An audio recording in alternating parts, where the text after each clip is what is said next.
All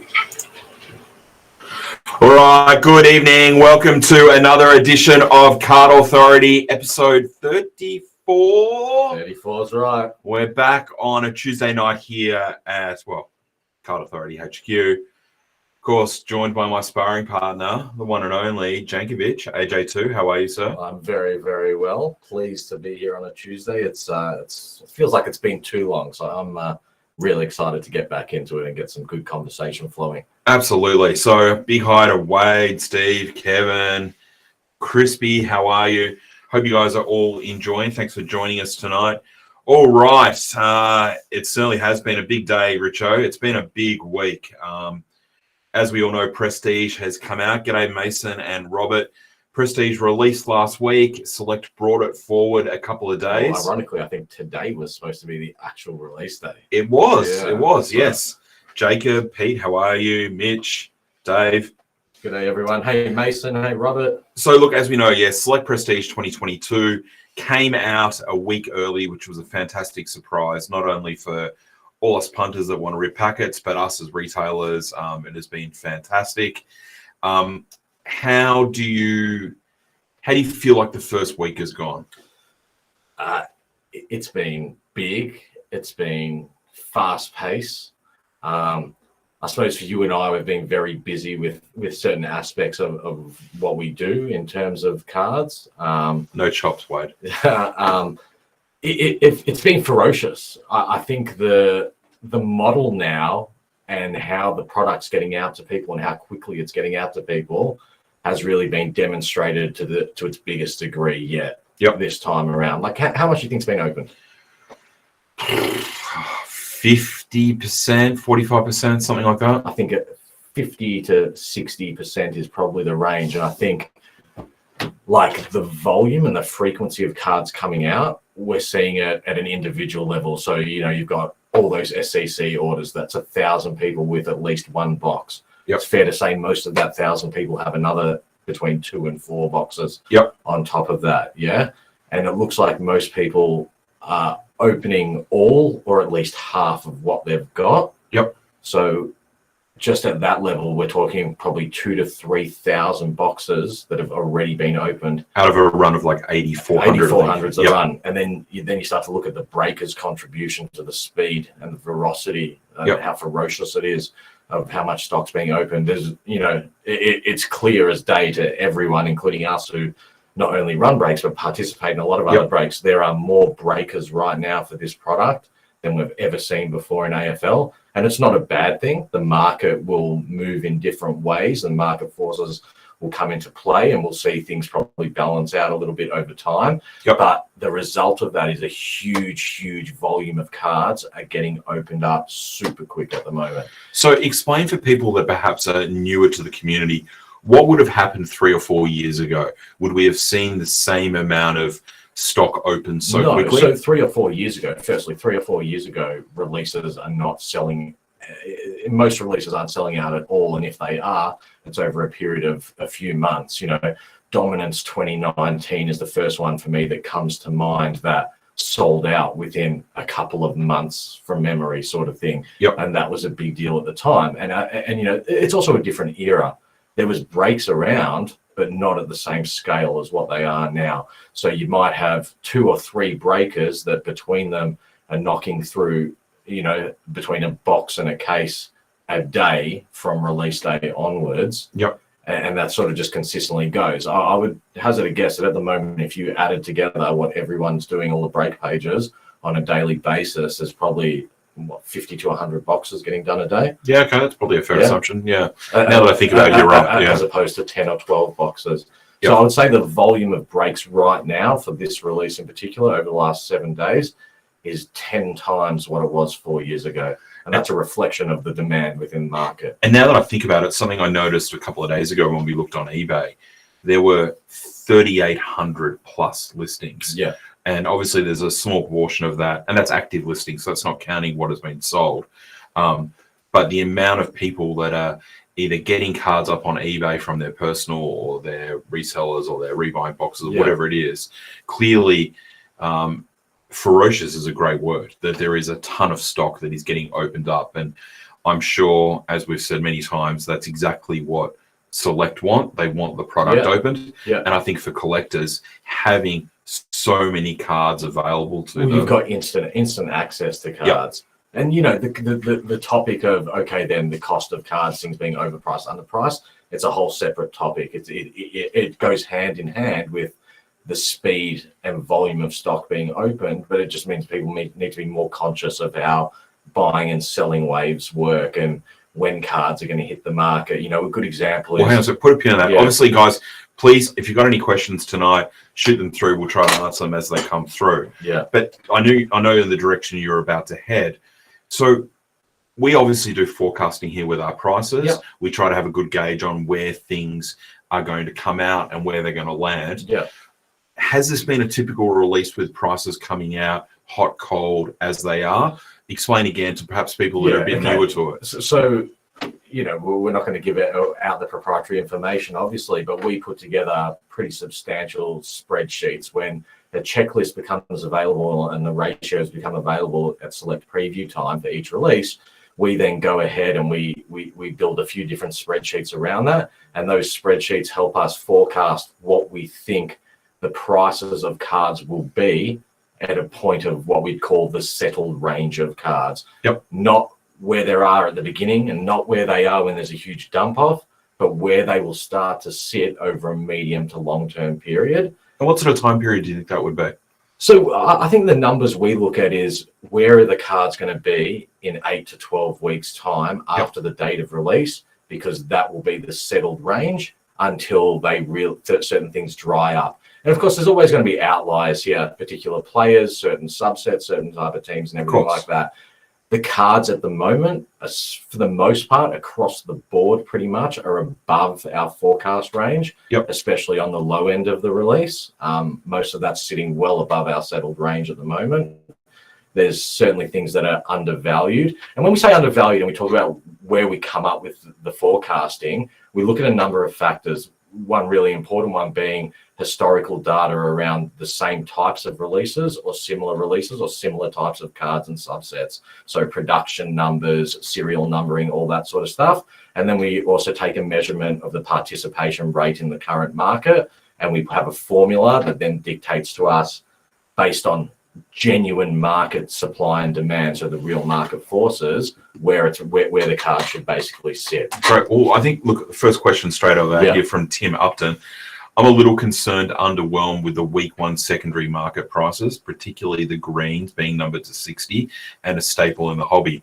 Tim, I would actually say that the greens have come out really strong. Just to give a little bit of an example, say, as a Richmond collector, a few years ago, I remember buying my first Prestige 2020.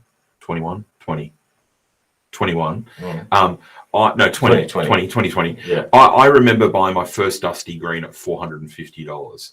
And that felt like such an expensive card. And most other greens at the time were $50 to $100 max. That's right. Yeah, max. And then the following year, they came out at about $500-600 straight out of the gate. Yeah. And you could get most Richmond greens for about $70-80. They ended up drying up and becoming a lot more expensive.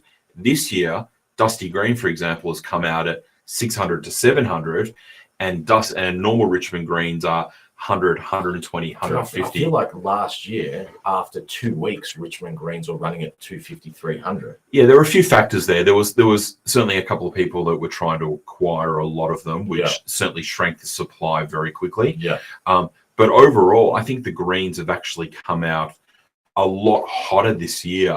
You're not seeing the $20, $30, $40 greens that we've seen in the past. Yeah, or even like the $15 ones in the past. But I still think that time is coming. As more stock opens, absolutely. As more gets opened, and that's the thing. The less desirable teams, we're ultimately, we've talked about in the past, AFL cards are different to most other sports cards because it's underpinned by team collectors. We absolutely acknowledge, and we've talked a lot about it, that the marketplace and the hobby is completely changing in terms of collecting style due to the participation rate has increased. Therefore, demand for cards has increased dramatically. That forces the prices and the values of cards up. Natural market forces at play. because of that, it changes the way that people collect. So can I just... Yeah, we're seeing that shift into player collecting or specific subset collecting. So a question here from Brent. Yeah. Only fairly new to this, but it feels to me the classified are undervalued. Absolutely. Personally, one of the nicer looking cards in hand in both this release and Footy Stars. Yeah. Absolutely. When we were doing our forecasting, we don't really understand how the classifieds are not aligned or very close to what the greens are. Yeah, green, that's right. that people do have a sentimental attachment to the greens. Yeah. But really, the classifieds, in my opinion, are a better looking card. Yeah. Numbered exactly the same. Yeah, less volume in total player representation. Well, I think it's 150 versus 163. Yeah. But they're still a box hit, and they're all star players. Yeah. So that card is definitely a sleeper. And look, we don't put, we wing these podcasts. We like to run these off the cuff as much as possible, but obviously we both have a laptop in front of us and we have a couple of little notes. And I certainly have my notes here for Prestige, classified, undervalued. And I've got that underlined in my notes here. There's no doubt about it. And I think a lot of people recognize that. You will see the impact of that in 7 to 10 days' time, where they'll be really hard to find all of a sudden. Agreed. And the prices on those surge. Going back to the greens, I think that there are some greens that are undervalued against the historical market, and there's a few factors at play there. But there's also ones at the moment that are right up above the starting prices and the starting levels. So can I give another example of something that I've noticed? And perhaps, again, this might be something to people that have come in the last 12 months. Certain cards and certain players can be hoarded and bulk collected. And a really good example of that is Christian Petrarca last year. Yeah. It was a heavily in-demand card. Yeah. You couldn't pick one up for less than about $350, $400, $500. Yeah. Now, this year, they're not being hoarded the same way. You can pick it up for $150 to $180. Yeah. Good question from Jacob. We're going to touch. I'll swing back to your question in 2 seconds, Jacob. So just, don't get swayed by, that Petrarca was $500 last year. It's only $200 this year. There must be something wrong. I would argue for a Melbourne green, the Petrarca has actually come out really quite hot. At $150 to $180 without it being hoarded, that is still, that's selling for more than most Richmond greens. Yeah, look, I think the Petrarca green is one of those outliers that we do talk about. And sorry to the Melbourne people, but I see that card going back up to that 400 range. Because someone who has they're just going to thin out an affinity for that player. I think it's more than one person has an affinity for it. Absolutely. And I think they're going to win the flag. We're seeing more of that as people are deciding to no longer major set collect, or let's say full scale team collect every card in every subset. Yep. They're happy to do multiples of the things that they really like. Yep. And that's where we're seeing the playing field for cards is changing. There's no doubt about it, where the spread is starting to thin out now.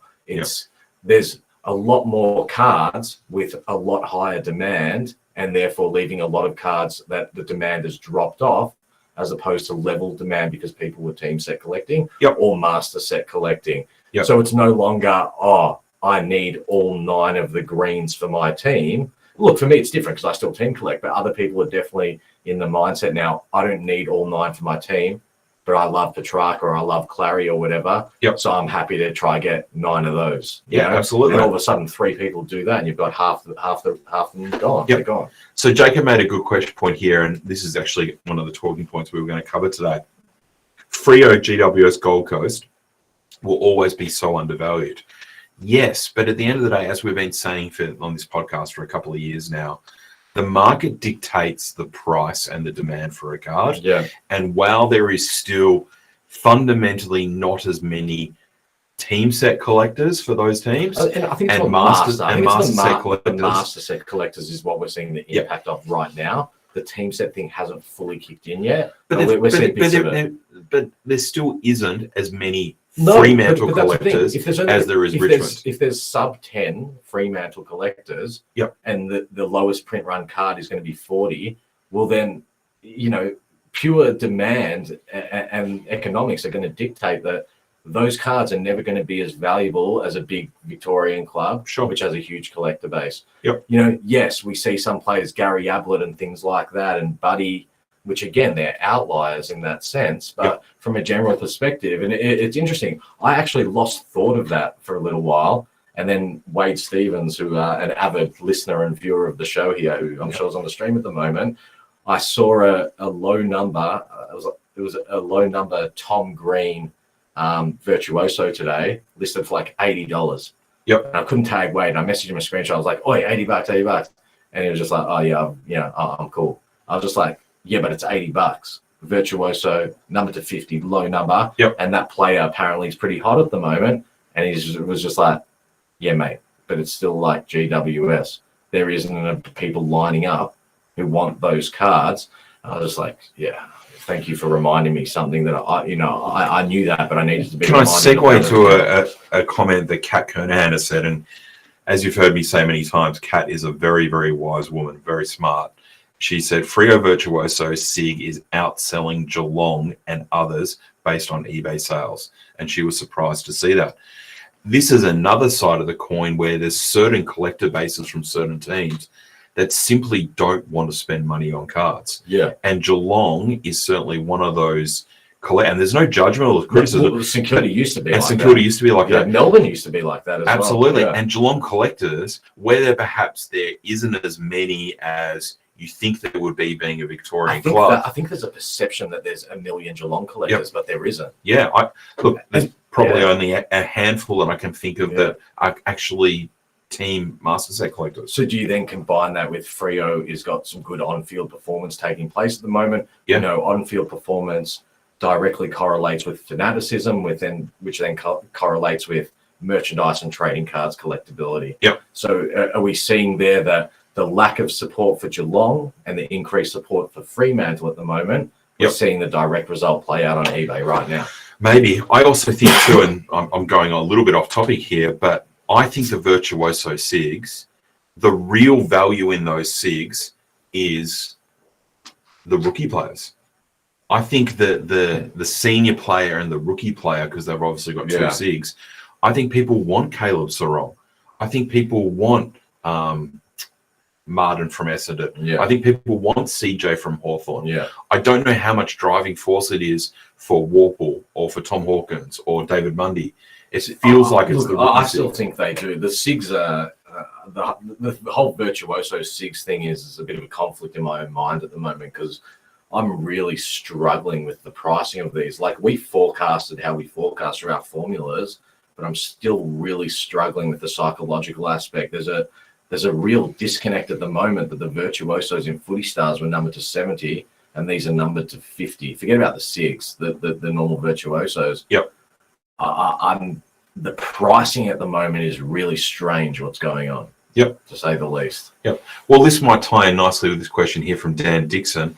Do you see the box prices going up? Will they stay around the 250 mark on the secondary market? I would say that 250 is probably about right. To give it a bit of perspective, last year, boxes were $140 retail. Yeah. At their peak, they were sort of selling for $300, $320. There's a couple of outliers, but generally that was the price you could pick them up 6-8 weeks later. I think the boxes came out super hot today, or super hot this release. Box price only increases when the value of the secondary market pushes up of those cards because people are chasing them, or the breakers can break them at a higher price. A lot of the breakers are breaking around $300, $320 a box.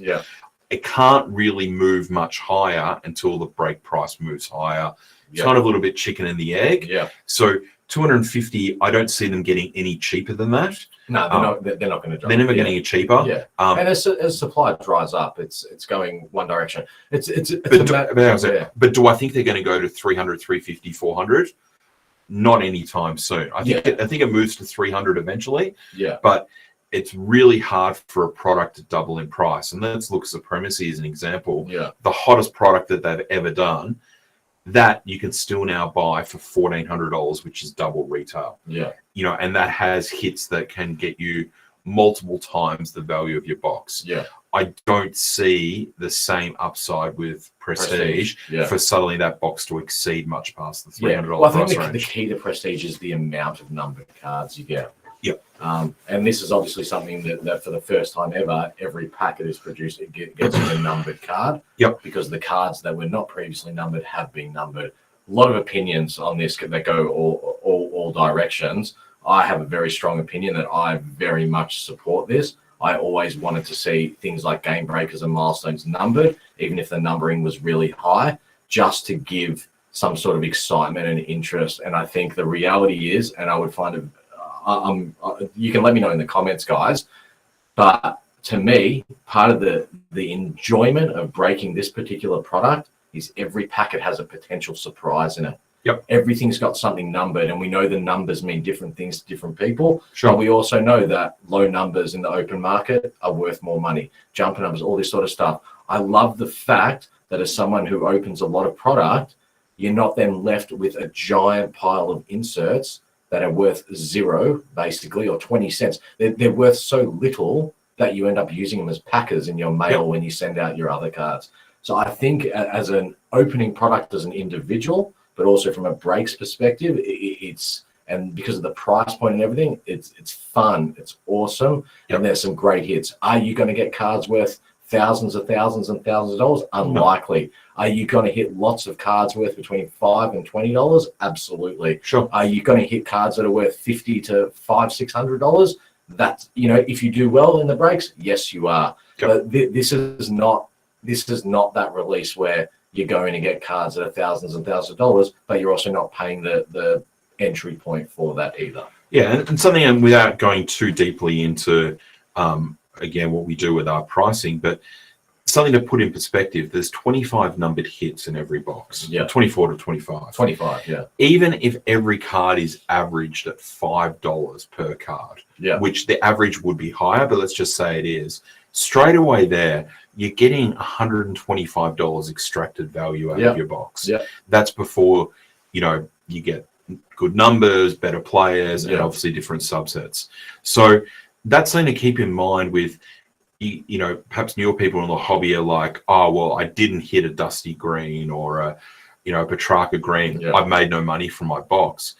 There's actually a lot of value in your lower end inset cards. That's the difference. Whether it's $2, $5, $10, it all adds up. But that's the difference of the evolution of what's happened in the last few years is you've gone from that situation where you buy a box and it all depends on the single one box hit that you're getting. Yep. What your situation is at the end. Which is what it was. And whether you're someone that says, oh, I don't care about the monetary value of what comes out, I just want to open it. Well, there's an emotional tie to it as well. You don't get a good card, you're flat. Yep. You hit a big card, you're like, fuck yeah. I've done, sorry about the language, but whatever. Like, I've done, I don't care, even if it's not for my team. I'm doing well here. I killed it. It's a good box. I got a good box today. What they're doing here now, it's not all just dependent on that one card. Yep. And again, we can talk about dilution. There's an aspect of dilution, adding more parallels and stuff. But seriously, guys, you guys watching this and listening to it, you've opened the product. Tell me it's not better. The fact that you're hitting now pinks and oranges and stuff, and it's not just two colors like it was in 2020. Or a dead packet. Yeah, or a completely dead packet, or an unnumbered game breaker. Yeah. You know what I mean? Like it's... Well, forget about the unnumbered. Yeah. Just, do you remember, not that long ago, 12, 18 months ago, there were literally packets that had 8 common cards. Yeah, 8 common cards. There was nothing. And how good is it? Like as a shop, from a retail perspective, and hopefully some of the retailers, like Jules and whatnot, who might be on stream here, can attest to it as well. We've had open boxes on the shelf for people to buy packets. Yes, there's been limits, whatever, but every packet, there's a smile and there's some enjoyment because there's a numbered card coming here. It could be anything. Now, worst case scenario, it's going to be a game breaker. But even if it's a game breaker, imagine who's the player. What's the number of the card going to be? It's fun. Yep. It's fun. So you talked a little bit about dilution. And look, I don't want to go too further back, but obviously Footy Stars and Prestige are tied hand in hand. Yes. It's effectively a parallel version of Prestige is a parallel version of Footy Stars. Yeah. I love Prestige. Everyone knows that. Do you think perhaps it's run its course now? That it's got to a critical mass point now with so many inserts, so many parallels, which for all the reasons that we've talked about is being good. Do you think it's perhaps a time to have a look at shaking that up next year and not doing Footy Stars Prestige and trying something different? My opinion is, my personal opinion is, it's at the point, it's hit the peak. Yep. I feel like probably a lot of people will agree with this. Footy Stars exceeded where it could go. Yep. It's gone to that point of dilution, and I don't think it's anything significant. And I know some people make it out like it's the prices have crashed and stuff, and they certainly haven't. Like, there was a period of time 4 or 5 weeks ago where there was a huge lull in the Footy Stars market, but there has been a huge bounce back. We'd be one of the biggest eBay stores for that particular product, and we can attest to it that over the last few weeks, and even right now, Footy Stars is moving in volume and in price. But I feel like it's hit a point where you can't do anything else to it that's going to make it better. It will only actually make it worse at this point. Yeah. And it's time to move on to something. Because they can't wind it back. That's right. You can't wind it back now because it causes problems going the other direction, both at a criticism level and at a market level. And expectation. But I think clean slate, start fresh. Again, I don't know if there's the ability to do that, how far in advance. Well, what did they do before Footy Stars? Champions, and they would have had that for 7 or 8 years as well. Yep. Footy Stars has been there since 2016. Again, the whole thing is that, like, to me, prestige is tied directly to Footy Stars. Yep. So to me, I almost feel like it could be coming to the end of an era of Footy Stars and the parallel set of prestige. It is only 3 years old, but what more can you do to it? You've added SIGs to it for the first time. Like, you can't, because if you keep going, you take away all the good stuff that you can do in Series 2, in a true Series 2, or what you do in your other bespoke releases, your supremacies and your brilliances and things like that as well. Yep. And you're just constantly then trying to chase, you're trying to keep going up the mountain where, I think for Footy Stars and Prestige, it's reached the top of the mountain and it's time. Let's see something different. Do you think that in time, and again, we haven't talked about this, but could Prestige end up being its own standalone release without Footy Stars? Yeah, but I don't see it that way, because I see it as it's there as a specific item. It's a parallel set of Footy Stars. It's like a hobby product. This year it seems a bit different because there was Jumbo. Yep. So Jumbo felt like the hobby product for Footy Stars, when it's not. The hobby item for Footy Stars is essentially Prestige. But has it now gone into its own new thing? Well, it feels like it's become, it's because I don't see too many people calling it like Footy Stars Prestige. No, Prestige. It's its own brand. It's its own brand, and again, that can start to take away from things like Series 2. Like, even at this point, Series 2, you're talking about a product that's going to be, you would expect, almost double the RRP, so double the price point. Yep. But the point of separation that Series 2 had in the last 2 years over Prestige, which I call 1.5, is it had signature cards in it. Yeah. So if there's now been signature cards in Footy Stars and Prestige, well, the consumer, such as us, and the collector expectation is, well, if I'm paying more money for the next release, what's going to be in it that's going to satisfy me? And we know how human nature works. Inherently, humans look for the worst and the most negative aspects of things. So we hold things to a very high standard. And as a result of that, the expectation is going to be really high. And I'm sure they're going to deliver. And they've done it in the past. I'm sure they'll do it again. But it all starts with your first release, because that impacts what happens down the line as well. Do we think that perhaps with us as collectors have almost pushed ourselves into this situation that we want more,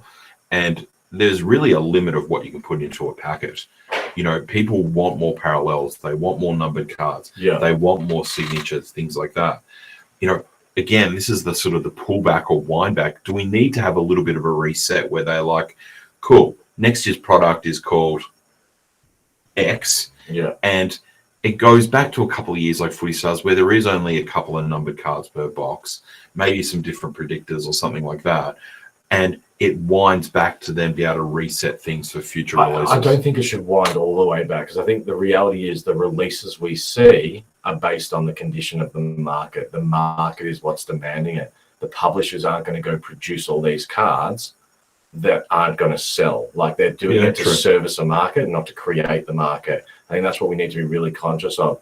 It's not like the publishers Select in footy cards in Australia. They haven't gone and created this situation of the frenzy that exists right now. The frenzy and the demand is there, and they're doing what they can to service it. And I think if you step too far back, it takes the demand away. So as much as you can go too far forward and you start to, you hit a point of critical mass and it takes away the demand and it takes away the ability for people to collect or flip or speculate, whatever it is. I think if you dumb it down too much as well, you take the value out of a product, it all of a sudden a big chunk of the marketplace starts to disappear. Yeah, so question here from Wade, and I'm sure he's trolling me a little bit here. Do we all want more at this early stage, Jeffries, or just some of us? I think if you ask 100 people whether they want more cards or less cards, I feel like the overriding percentage is going to be more. Yeah, fundamentally you want more, but you only want to spend the same to acquire the more. Sure. Yeah, everyone's budgets have had to go up to collect cards. Like what it costs to do not just a set, but annualized, like what everyone is spending annually on cards. And doesn't matter if you're a Freo collector or a Richmond collector, you are spending more money now than what you were previously, because there are more cards, but on a card by card basis, for the most part, they're more expensive. And again, but is that a bad thing? No, it circles back to the beginning of the episode and the beginning of the conversation where we talked about adjustment and how people are making adjustments accordingly. Your budget and what you're prepared to spend or can spend on cards has to be aligned to what you're collecting or your intent is, I suppose. And do you think that does that get people into a tricky spot? Like, obviously we see all different walks of life in collecting at the moment. Yeah. But do you think that it's getting to the point where people are, and I saw Kevin Woodford just used the word there, exhausting? Yeah. Do you think people are exhausted, or that's a small minority? Well, no, I think like you and I are probably a good example. You almost say, we don't mind going out and getting cards and spending a bit of money and going pretty hard to achieve our collections, whatever. We're fatigued. Yeah, everyone's fatigued. There's no doubt about it. Well, where are you with your sets? Well, see, that's the thing. My Footy Stars set is incomplete, but Footy Stars to me has always been a release. You don't do it straight away. You let it pan out over the course of a year, and you pick up the cards as you need to. Yep. My Prestige is, we're week one. I've been cooped up in this place for a week already. All I've got is the cards that have come so far in the mail from breaks and whatnot. And I've obviously have a bunch of stuff inbound, but it's overwhelming. But again, like I'm going to bring that back to, I think that starts and finishes with the first release for the year, because that starts to set the tone. Yep. We came off a really heavy supremacy, like 2021 was 2021, in my opinion, and I've said it before, it's an anomaly year. Yeah. You will look back in history and there will never be a year again of AFL cards where there was so many releases and so many high-end releases with high-value stuff going on. Yep. But by the end of 2021, we talked about how everyone was fatigued. We were fatigued. We're looking forward to a break here, and then Series 1's going to come out.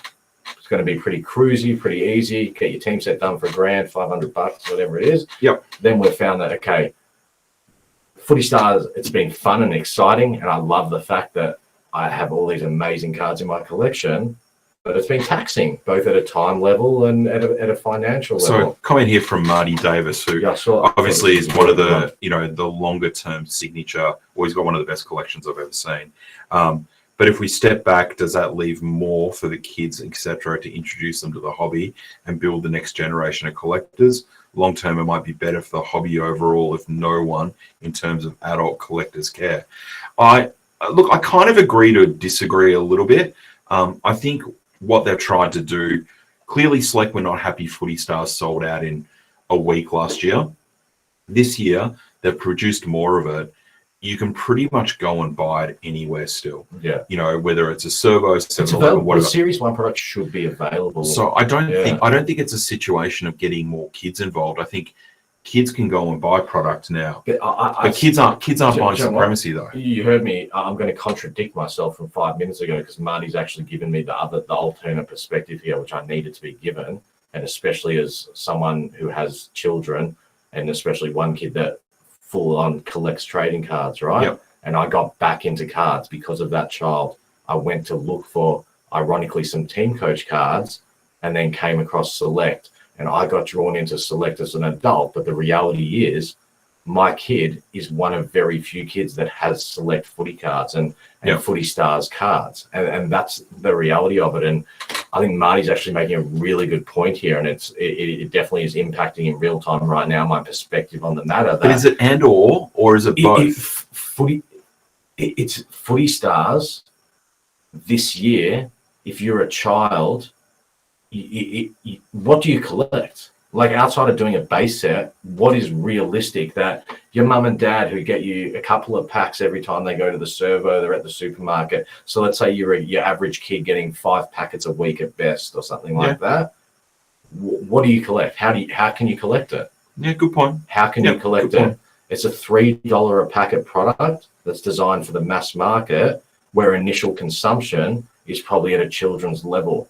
The thing is, though, cards. But would Team Coach be guilty of that as well? But I think that's what Team Coach does. That they're there for. Team Coach is for kids. It's primarily for kids. But it's the same price. They have multiple insert levels across. Sure. You know, I think gone are the days where you can easily obtain those sets very quickly. But I suppose we want the introductory model for those kids to be into the Select side of things as well. You and I both understand a good amount about licensing, the limitations of the licenses between the different card brands. So we know that, for example, you know, Team Coach, they can't have signature cards. They can't have the serial numbered cards. They're a gaming product that is primarily targeted at the mass market. Select is collectible. They are collector cards. They can do things that put them into the category of collectible. But how do you get, you know, what is the feeder? What is the feeder for children to involve themselves in cards to then retain them over the lifespan of it? And that's, so it's like with any industry. No, I think it's a valid point. Any industry. But then do you think last year, when Footy Stars was a lot more obtainable product, the hobby market, are we guilty of trying to turn Footy Stars 2021 into a hobby product? But we're responsible. When I say we're responsible, I'm not talking about us as a business. Sure, we would make... No, I'm talking the hobby market. We make contributing factors as a business because we're facilitators at a level. So there's no doubt about that. But ultimately, as the businesses, whether they're retailers, breakers, whatever it may be, they're driven by consumer demand. Sure. The businesses don't create the demand, they service the demand that's already there. Agreed. So absolutely, us and our hunger as collectors and as individuals and speculators and flippers and everything else in between, our demand for the cards and our appetite for the cards is what drives the publishers to release the product that they create and create it in that way. And we have to look inwards at ourselves, because if we're not happy that the kids can't access it anymore, well, we're the ones that are fueling that and creating that situation. So then does Select need to go and make a model of Footy Stars that, again, winds it back, that doesn't have low print run, low serial number? And that's what I'm saying. I'm contradicting sets. what I said 15 minutes ago now. Yeah. Because you're probably right. It does need to actually be stripped all the way back. Yeah. In order to make it collectible. But at the same time, how do you just get kids to come into it after, for so many years, it hasn't been their focus? You know what I mean? Like, what attracts the children? What attracts kids with the colorful stuff and certain type of things, like the Starburst that you dislike, that I actually like, but that's what's going to drive away collectors. You know what I mean? So there's got to be a balance. I don't think we have the answers. I think collectively the community has the answers. Because I kind of feel like if they release a product that has less collectible nature for adults or the hobby market, targeted to the kids, well, the reality is the kids are just not going to buy enough of it. Wade just said, I think Select are doing an amazing job considering the diversity of the market. And we absolutely agree. And, you know, our praise for them and what they've done over the last couple of years, especially in terms of adjusting to the market conditions and servicing that market, is, you know, we have as high praise as anyone does. I suppose we're just spitballing here as to what can happen. I've brought this up to you before. Why don't Select bring back the stickers and the sticker books. And we've talked about this. Yeah. Why don't they do it? Because I presume That's they've a still great got a way to target license. kids. Yeah. Isn't that a great way to fill a void to get them to transition from Teen Coach or Rocks or whatever they're doing Yeah. into the select pool? But stickers was the thing that I did Yeah. when I was a kid. Like when I was younger and they had those stickers, and before it was select, there were these other ones, and you got, it was tied in with the newspapers and stuff, but there'd be so many different ways to do it. But that's the thing, because for kids, it's collecting isn't what the kids are doing. Yes, technically they're collecting these things, but they're trying to put together stuff in a fun way. It's not about value. It's not about value. Yeah. And it's not even necessarily about completing something large. You know what I mean? I like that. I think maybe that is the bridging point there, actually. Oh. So you don't have to tear the guts out of a series one. You can still keep it. And those kids maybe that are 12 to 17 are the ones that still have capacity to collect properly a series one. But those kids much younger, like our age sort of kids, are under 10. Yeah. The way to do it is with something like stickers. I don't know. My kids love stickers. Apart from same. them sticking the shit fucking everywhere, it shouldn't be. Yeah. They love stickers. Like, Marty's actually giving up. Marty, maybe we've got to get you in the marketing department at Select. Janks, hire him. $2 a packet for 10 stickers, no brainer for a kid, and easy in a way to finish a sticker book. Back in the day, you could send like $30 or whatever and buy the last ones you needed. I mean, Janks, you own Select. Let's do it. Let's do it. Look, I'll be honest. Like, we're pretty confident the people from Select, the big people at Select, Grant Copley, I believe, watches our show from time to time and listens in. And I think, again, that's why I say collectively as a community, these publishers are there to service the needs and the requirements, and because ultimately we all talk with our wallets or with our Afterpay or our credit cards or whatever it may be. So, and again, look, again, this is certainly not a doom and gloom thing. This is a great open discussion, and thank you everyone for your input. I think all of us, we all want this hobby to continue to grow for collecting purposes, for our value of our collections, for entertainment, all these sorts of things. Finding a way to grow the community and provide a feeder program into it only helps all of us, short-term, long-term. Well, and that's right. In the same way that a lot of us, and especially those who are master set collecting, go back now to find cards from the 90s that you need for your select sets from the 90s, it will be no different in 15 years' time or 20 years' time to those kids that are 5 to 10 years old today. Kevin Woodford's just made a comment here. And replying to the sticker comment, they are not cards, so no place in my set. That's perfect. Perfect. That's what you want. Absolutely perfect, because what we want is the mindset of you don't need to collect those because they don't form part of what you're doing. But if you want it to be part of it, it can. But fundamentally, it's not designed. So fundamentally, you can't go out and get every single Jack Steele sticker. Because you don't want them in your collection. It's not that there's anything wrong with it, but it's got select branding. It can be a select album, book, whatever. Include one card in the stickers, whatever it may be. But it seems like, and Kevin, you've absolutely endorsed exactly what I think we're all trying to achieve here. So that's great. Marketing's working. All right, let's move on, because let's move on. We're already at 50 minutes. We always love a chat here. Obviously, this week we have been talking, and I guess this goes to a little bit of cardboard school. We did do a little video about how to get the best results in sending your redemptions to Select. Select obviously have a high amount of redemption cards now, and it's a trend that's moving through. I think probably a little bit of a side effect of COVID, and also I think the redemption process is good probably for their marketing and databasing and all that kind of stuff. You picked up something this week that you wanted to give as a little bit of a cardboard school lesson to perhaps remind some of the old boys, and also old boys and girls, but also for people that are newer into the hobby, how they can get better results out of doing sales posts. So what we're going to talk about here, folks, is how to get the best results from Facebook sales posts. So again, AJ and I have been pretty busy the last week. We haven't been as active on the Facebook pages, and especially the Good Vibes ones and the other trade and sales pages as we'd like to be. But certainly we're noticing a big spread of different types of posts. And if you want to get the best results, not just to upset admin of pages, but actually get the best results for your sales thread, here's a few tips for you guys out there.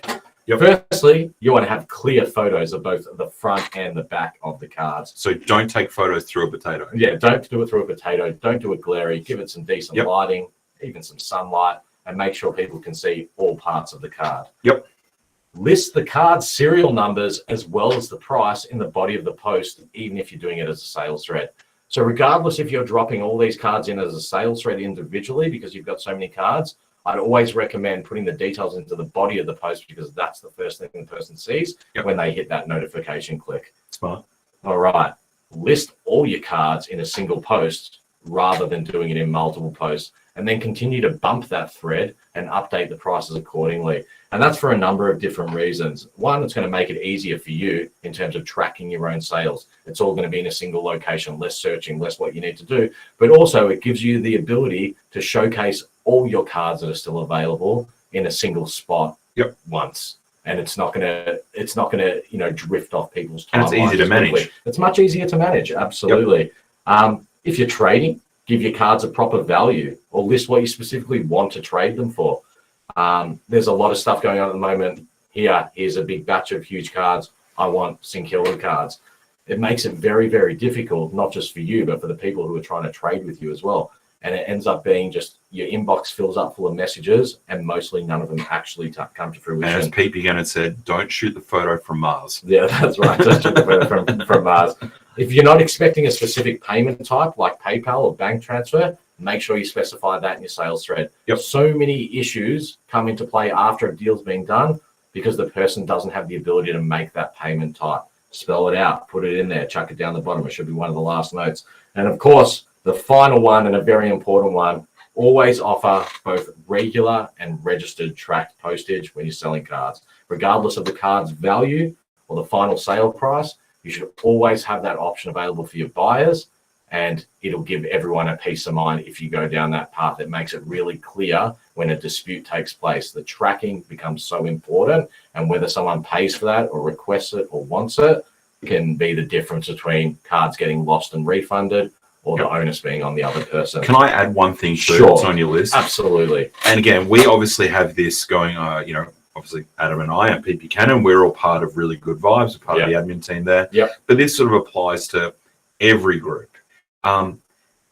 If you've got a card and you don't know what it's worth, or you would like to try to get the most for it, and you think the card is worth $100, but you think you might get more for it, list it at $150. Put a best offer on. Or best offer. Yeah, that's right. Adding PM offers or send me offers or make an offer is just really shit behavior.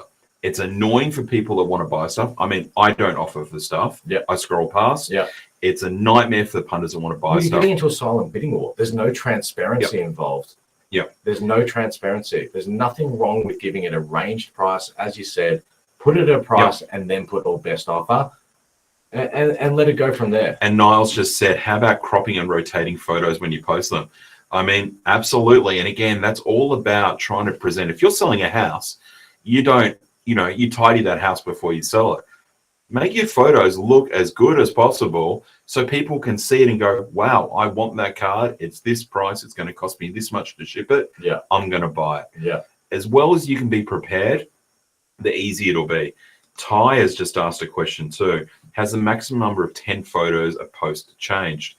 I'm not sure about that with Facebook, but what I'd argue, Ty, is if you've got more than 10 photos full of cards, your post is probably too big, or create a sales thread where you put them in the comments. Absolutely. So list them via text in the body, and then chuck the photos into the comments individually. So look, whether you're at Good Vibes, whether you're at half a dozen, BAM Nation, wherever, take this on board and try to give yourself the best opportunity to sell the cards you have, because to expose your cards to the biggest and best market. And if you're a buyer, you want to be, make it as easy as possible to go and purchase the cards you need for your PCs. Yeah. Don't draw dicks on Jack Steele cards, Lee is saying. That's probably a good point too. But just keep that in mind. Hopefully that helps you get better results with your sales posts. And also it makes it easier for you to go and buy cards as well. But you know what I think is coming up next to finish us off tonight, AJ? What is coming up? The most important thing that you've neglected for several months now. It's unicorn hunting time, and we've got a unicorn to hunt. We do. So for people that are new to Card Authority, unicorn hunting was a foundation part of this show. And, life has got a bit busy for us in the last 6 months, so it probably has dropped a little bit away. But unicorn hunting, there is a section on the Card Authority website. If you've got a card that you're searching for, and when I say searching for a unicorn, it's a term that can be used a little bit liberally. It needs to be a card that you can't just go buy on eBay. Yeah. Or it was released last week. There's 5 available, but you don't like the price. Like, it can't be like cards that are generally a little bit older, maybe are hoarded. They're heavily collected. You can't find them. It's a unicorn. It's a mythical creature. That's right. So make sure. Bighorn. Yeah. So go and check out the Card Authority website. There is some unicorns there. I probably do need to update that website, but I will do that tomorrow.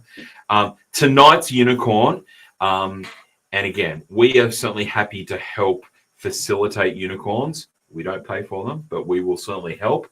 The card that someone is looking for is a 2019 Dominance Trent Cotchin Captain Signature. That is the card. Now, these were a case hit, I believe. Numbered to 50. For example, I only have one of these. 50. To 50, numbered to 50.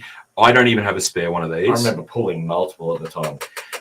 I remember I bought my first one for like $500 and thought I was paying a fortune for it. I sold them for $500 yeah, at the time. You just can't find them now. So if you have a Trent Cotchin Captain Signature, numbered to 50, reach out to us. We will connect you with the buyer who is willing to spend good money on this. It's a card he's been chasing for a while. Or trade. And if there's cards we need to help mix in with it to make it happen, reach out to us and let's get back into landing unicorns. Let's see if by the next episode we can land this unicorn for the member. We had a ridiculous hot streak last year of landing multiple unicorns for people. Yeah. So if you've got a unicorn that you would like, there is a submission form on the website. Please submit your form, or you can send through any of the social channels or message us personally, whatever like that. But let's see if we can track down a 2019 Trent Cotchin Captain Signature. If we can get lots of them, I'm happy to buy some. Talking about Richmond, there's one more thing I actually want to mention. Hang on. Are you cutting off my unicorn? I'm cutting you off. Hang on. Cardauthority.com.au, unicorn section. Submit one if you have one, or if you're looking for one. Yes. So lots of I don't think I'm going to like lots of people have unicorns, and a lot of them are the same guy. Yeah. And that's none other than Dusty. What does it mean? There's a lot of speculation at the moment. Dusty's leaving, is coming to the Saints. Yes. A lot of talk about Dusty going to his childhood dream club of St Kilda. Yeah. Actually show some. So there's a lot of chatter. With a bit of there's a lot of private group chatter going on at the moment. It was brought up earlier in the St Kilda chat group. Multiple people brought it up privately with both of us. What does it do to Dusty cards? Is there an impact? Upside, downside, no side, in between? Look, as someone who is a Dusty collector, and I'm sure you guys all know, I have a Dusty Master set along with my Richmond Master set. I don't have huge concern for the value of his cards for a couple of reasons. I think that you look at players like Gary Ablett or Buddy Franklin that have been able to change clubs and their value and their demand transcends. Dusty is obviously contracted for a couple of years, so I don't see him leaving that quickly, but there is probably a better than not chance that he does head north somewhere. No, not to Moorabbin, up north. Southeastern Moorabbin. No. So do I think, or will I be rushing to go and buy Austin Martin cards in a GWS jumper or a Sydney jumper? I'm not sure at this point, but I think you will find, just like Gary Ablett cards in Geelong or Buddy Franklin in Hawthorn, that the prices should hold. Andrew Peck just made a comment. Luke Hodges, a Hawk. Yeah. He's influential, and a Hawthorn jumper is an incredibly hard card to find and has held its value. Do I think that it's going to affect it drastically? Only time will tell.